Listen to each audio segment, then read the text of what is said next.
এক লোক বাড়িতে এসে তার ভাবিকে উড়াধরা পিটানো শুরু করেছে।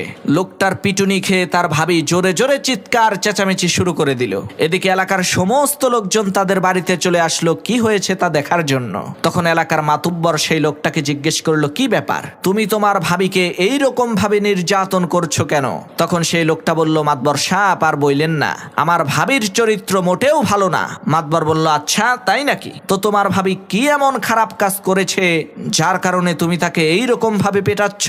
তখন সেই লোকটা বলল, মাতবর সাহেব কি বলবো দুঃখের কথা, আমাদের এই এলাকার যাকে আমি জিজ্ঞেস করি, কি ভাই মোবাইলে কার সাথে কথা বলেন, আজব ব্যাপার, সবাই বলে তোমার ভাবির সাথে কথা বলি। তাহলে মাতবর সাহেব আপনিই বলেন আমার ভাবির চরিত্র কত খারাপ, সে এলাকার সমস্ত পরপুরুষের সাথে মোবাইলে কথা বলে। তখন মাতবর বলল, আরে বেয়াকুব, আসলে বিষয়টা এইরকম না।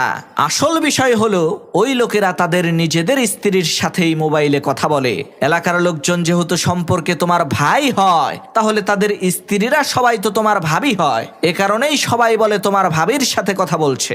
মাতুব্বরের এই কথা শুনে লোকটা বলল, ও আচ্ছা, এখন বুঝলাম আসল কাহিনী।